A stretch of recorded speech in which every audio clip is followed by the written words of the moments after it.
Hello, welcome back to my kitchen. Today we're making pad see ew, which I'm like 80% sure I'm pronouncing that wrong because when I Googled how to pronounce it, all the sites that I were finding it felt like just a generic robot voice phonetically saying it back to me, which maybe it is pronounced phonetically, but it just made me feel like it was clickbait stuff. So if I'm saying it wrong, I'm sorry. Let me know. Type it out phonetically how I'm supposed to pronounce it. This recipe actually I discovered it from a friend was talking about it. I can't remember if they said it was their favorite meal or if it was specifically like their favorite Thai meal. But I Googled it, obviously putting gluten-free in front of it, and found this recipe and thought to myself, I'm like, that doesn't seem too difficult. And then I was also looking for a video to do, and I was like, you know what? Why don't we merge the ideas, do it all in one? And so I get to try something new, make a video out of it, and we will see if it is a success. And overall, a pretty easy recipe as well. Fair bit of prep work that you need to do, and it does go a little quick on the stovetop, so you need to be on your game when that's happening, but not terribly complex, we'll say. So it's not a easy recipe. It's probably more that like easy intermediate kind of zone. So I'm pretty confident that most people could handle this if they put their mind to it. I say that fully knowing that I'm pretty sure I messed up one of the sauces that you're supposed to make because it's cooking sugar, and I kind of made hard candy. Keep an eye on it. Don't let it go too far. I don't think it negatively affected anything because once heat was reapplied to it, it kind of melted back down. I'm just assuming that was not the intended way for things to go. But you will see all of that later, and I want to make this as short and sweet as possible because I want to get to eating, because as always, it's a little bit late, and this smells really good, and I just want to eat all of it. So why don't we run through the ingredients and get into cooking? Rice noodles, chicken, soy sauce, broccoli, garlic, eggs, vegetable oil, oyster sauce, fish sauce, sugar, pepper, and brown sugar. So first things first, we're going to prepare the noodles. And to do that, we're going to take a large bowl, put the noodles in there, cover it with warm water, and then let that soak for about 30 to 40 minutes. For lack of a better term, the goal we're going for is al dente, which is just like when bitten, it still has like a little bit of firmness in there. So that's the goal. And then obviously drain from water once we're finished, and then just set that aside. So obviously, chronological order, I can't really show you how you should do it, but just take my word for it. While the noodles are soaking, so in that 30 to 40 minutes, we're going to do a number of prep steps as well as making some sauces. And first up is the prep step of just kind of chopping up the broccoli, the garlic, as well as the chicken.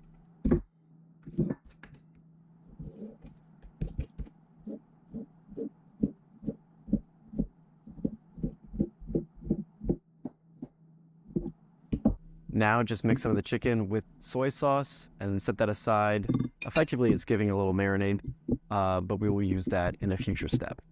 So we're going to make the cooking sauce first, and in a small bowl, we're going to mix together the oyster sauce, the soy sauce, the fish sauce, as well as the sugar and the black pepper. Mix it all up, set it aside for later use during the cooking step.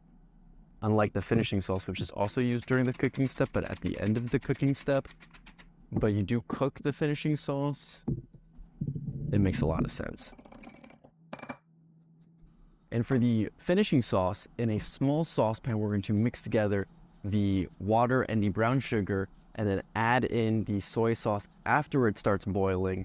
And then we're going to kind of let that simmer for a bit so it thickens up to a molasses-like consistency, which is completely different from what I did because I mixed everything together right out the gate, and then I overcooked it so then it became like a hard candy. So do what I say, not what I do, and you'll be good to go. So everything is ready. We have the noodles all soaked and good. We have everything chopped up. We have all the sauces made. Now it's time to actually start making the dish. And to do that, we're going to first start by cooking the chicken. So just throw that in the pan, kind of brown up both sides, make sure it's cooked all the way through. And then once you've cooked everything, just kind of set it in a bowl, set it aside. Easy as that. The time to cook the chicken will vary based on how thick you made it. So you will need to fill this one out a little bit, maybe cut one in half. Check to make sure there's no pink left. I believe in you.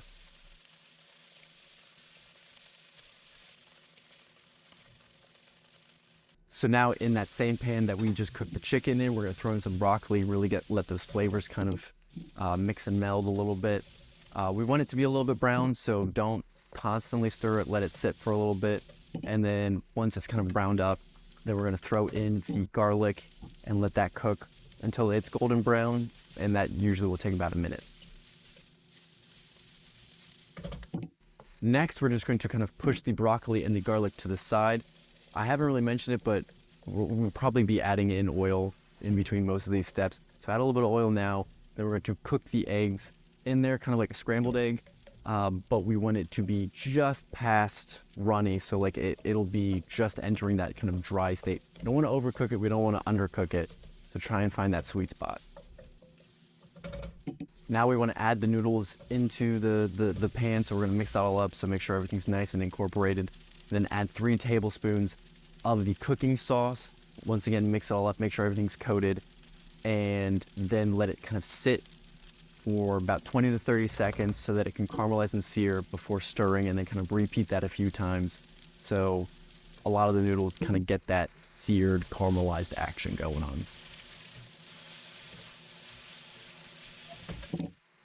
And the chicken that we cooked already, that's been sitting aside, just put that back into the pan, mix that all up once more. Super easy step. And finally, we put on 3 tablespoons of the finishing sauce on top. Once again, mix that all up until it's nice and evenly coated. Taste one of the noodles and see what the flavor balances are like, because it should be sweet and savory. And so if it's, if it needs more savory, then we're gonna add more of the cooking sauce, and if it needs more sweet, then we'd add more of the finishing sauce. So try and find that balance, add what you need. Also, if like the noodles feel like they're undercooked, you can add in some water to kind of steam them a little bit. Just fine tune it at this point, and then plate it up. It's time to eat.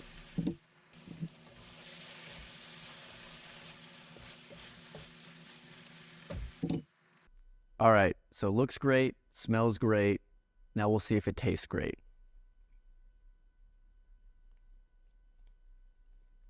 I mean, this recipe, in terms of kind of like that umami kind of comfort food feeling, reminds me a lot of the garlic sesame ramen that I made, I think like 2 videos ago. You take a bite of it and you're just like, It's like that like salty, savory goodness, and there is a little bit of sweet from like the from the sugar in there. So it does have a little bit of that like kind of salty, sweet kind of vibe going on. It's not a lot of sweet, so maybe if you're a fan of that being a little bit more pronounced, maybe add more of the, I believe that was the cooking sauce that had the sugar in there, the sugar that I'm pretty sure I overcooked. But overall, just like, it just makes you feel good. It makes you want to eat all of it. But it does feel, I think it's probably because there's the chicken in there, that it's going to be a little bit more hearty than the ramen was. And so I do have some left over, so we'll actually see how that reheats. I'm not sure if I'm going to do like stovetop or microwave yet. But also, I've been taking so long in editing these videos that I probably will make this recipe again by the time that I finish editing. So I'll make sure that if I do that, I will reheat it a different way, and I'll have both of those methods to let you know. But I suspect that either one should be fine. Microwave might kind of keep the noodles a little bit more tender, whereas stovetop probably will kind of caramelize them a little bit. So whichever way that you like things a little bit more can probably dictate how you kind of go about it. But this recipe, at one point I kind of had like 3 criteria. I believe it was, taste, obviously. I wouldn't give it like a 10 out of 10 because the fish sauce in there, it's something about that just never sits quite right with me. It has that like very fishy aftertaste, but it's not like a good fish.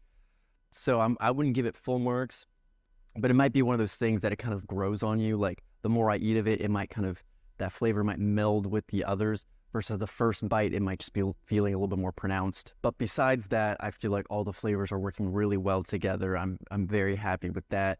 Complexity, it wasn't super complex. It wasn't the easiest recipe because it had a little bit of a lot of things going on. I mean, obviously I struggled with the sugar aspect, so I can't say that it was the simplest thing in the world, because then what would that say about me? I think my other one was like time. It took probably, because I mean, like the noodles themselves took about 30 minutes. Probably it's like between 30 minutes and an hour. So it kind of is pushing it a little bit on like that like weeknight meal, because to me a weeknight meal is like 30 minutes or less. But at the same time, if you have a well-structured schedule and have a free hour on a weeknight, I feel like this would be a very easy, relaxing meal to make that will be very like satisfying. But maybe this is more of like a Friday night meal where it's not quite the weekend, not quite the week. It's that nice little in between where you're easing into the weekend. Overall, I highly recommend this recipe. It was my first time making it, so hopefully you kind of give it a go if you haven't done before. I mean, like, this is me doing something fresh out the gate. I also had the handicap of listening to an audiobook while cooking. That probably wasn't the smartest of ideas, but I'm almost done, and it's due in, I think, like 3 days, and I have like 6 hours left of it, so I gotta get through that. Having that kind of voices talking to me and then me trying to read things probably was some of my struggles. If you weren't filming, you could probably listen to audiobook just fine. That was just me making things complicated. Overall, like I said, I hope you give this a go. And if not, I hope you try a recipe for the first time, because cooking is the best form of experimenting, because you get to eat the product afterwards. Like you shouldn't do that in a science lab. If you're doing an experiment, hopefully don't be eating things. Life advice from Aaron: don't eat your science experiments. But if they're food kitchen experiments, eat them all day long. I am rambling. I'm hungry. I want to eat this. So I'll just leave you with, go make something. I don't care what it is. Hopefully it's something for the first time, because that's just fun. But make something, enjoy it, and let me know how it is and what you made. And on that note, bye, Mom. Still not dead. See ya.